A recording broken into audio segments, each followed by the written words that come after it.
আসসালামু আলাইকুম। আমি যদি আপনাকে জিজ্ঞাসা করি যে ফরেক্স মার্কেটে এ পর্যন্ত আপনি যে ব্যালেন্সটা লস করেছেন, যত টাকা লস করেছেন, এর কারণগুলো কি কি আপনি আমাকে বলেন। আশ্চর্যের বিষয় হচ্ছে কি জানেন, এই লসের কারণগুলো মানে উল্লেখযোগ্য যে কারণগুলো, যে কারণে আপনি লস করেছেন, এই কারণগুলো আপনি বলার আগে আমি আপনাকে বলে দিতে পারবো যে আপনার লসের উল্লেখযোগ্য কারণগুলো কি কি। তাহলে আপনি এখন জেনে নেন। আমি এক এক করে বলতেছি, আপনি কেন লস করেছেন। দুই একটা কারণ না মিললেও ম্যাক্সিমাম কারণ কিন্তু আপনার সাথে আমার মিলে যাবে যে কেন আপনি লস করেছেন। এটা কিন্তু আশ্চর্যের বিষয়, লস করেছেন কিন্তু আপনি, কিন্তু তার কারণগুলো আমি জানি। আমি এক নাম্বার বলবো, আপনি যখন কোনো এন্ট্রি নিয়েছেন, একটা স্টপ লস অবশ্যই দিয়েছেন, সেটা ছোট হোক আর বড় হোক, স্টপ লস দিয়েছেন। যখন মার্কেট আপনার এগেনস্টে যাচ্ছে, এসএলের কাছাকাছি গেছে, আপনি কিন্তু আর স্থির থাকতে পারেন নাই। আপনি এসএলটাকে লম্বা করেছেন, মুভ করেছেন, হয়তো 20 পিপস, হয়তো বা 50 পিপস, এটা আপনি করছেন। এই অভ্যাসটা আপনার ছিল এবং একই সাথে এর মধ্যে আপনি একটা কিংবা দুইটা রিবাই করছেন। অর্থাৎ মার্কেট যখন একটু নিচে আসছে, হতে পারে 30 থেকে 50 পিপস, যখন আপনার এগেনস্টে চলে আসছে, আপনি ভলিউম বৃদ্ধি করছেন। এরপর মার্কেট যখন 100 পিপস আপনার এগেনস্টে চলে আসছে, আপনি আবার একটা রিবাই করছেন। তার মানে আপনি যদি 1 সেন্ট এন্ট্রি নিয়েছেন, কিন্তু আপনি এখন 3 থেকে 5 সেন্ট ভলিউম বৃদ্ধি করছেন, যেটা আপনার মানি ম্যানেজমেন্ট ব্রেক হয়েছে। আপনি রিস্ক ম্যানেজমেন্ট করতে পারেন নাই, রিস্কটাকে আপনি কি করছেন, বৃদ্ধি করছেন, মানি ম্যানেজমেন্টটা ব্রেক করছেন। তাহলে কয়টা কারণ পাইলেন এখানে? এক নাম্বার হচ্ছে আপনি এসএলটাকে মুভ করছেন। 2 নাম্বার, আপনি ভলিউম বৃদ্ধি করে আপনার মানি ম্যানেজমেন্ট ব্রেক করছেন। 3 নাম্বার, এক্ষেত্রে আপনার রিস্ক ম্যানেজমেন্টটা আপনি করতে পারেন নাই।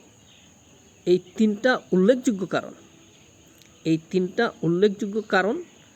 এবং আপনার হচ্ছে যখনই আপনি স্টপ লস দিবেন, এটা 4 নাম্বারের দিকে বলতেছি, আপনি যখনই স্টপ লস দিবেন, এসএলটাকে আপনি মানতে পারেন নাই।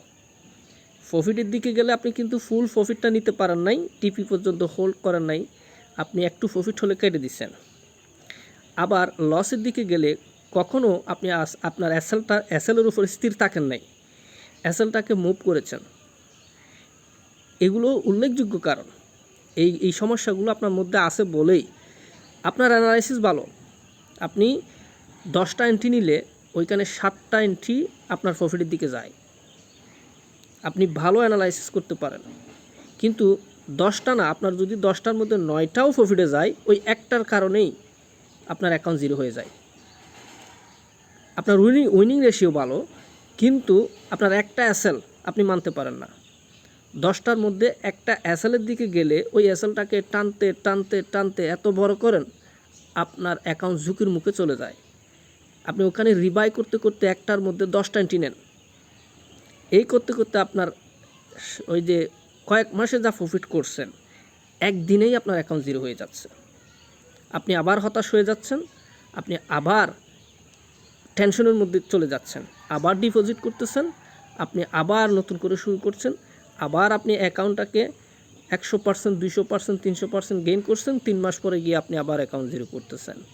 এভাবে আপনার টাকা যাচ্ছে, সময় অপচয় হচ্ছে, আপনি আপনার সাইকোলজি নষ্ট করে ফেলতেছেন, আপনার সেন্টিমেন্ট নষ্ট হয়ে যাচ্ছে, আপনি দিশাহারা হয়ে যাচ্ছেন, আপনি বুঝতে পারছেন না যে কেন আপনি সাস্টেইন করতে পারছেন না, আপনার মধ্যে সমস্যা কি, আপনার কি করা উচিত, আপনি কি করবেন। হয়তো এখন চিন্তা করতেছেন আমার দ্বারা আর ফরেক্স মার্কেট হবে না, আমি মার্কেট থেকে চলে যাব। এই ধরনের চিন্তা ভাবনা এখন আপনার মধ্যে ঢুকে গেছে। সো এই কারণগুলো আছে, আরও কয়েকটা কারণ আমি আপনাকে বলতে পারবো, আমি ওগুলো বলতে চাচ্ছি না, কারণ যেগুলো বলছি এগুলো উল্লেখযোগ্য। এগুলো ঠিক হলে আর বাকিগুলো অটোমেটিক ঠিক হয়ে যাবে।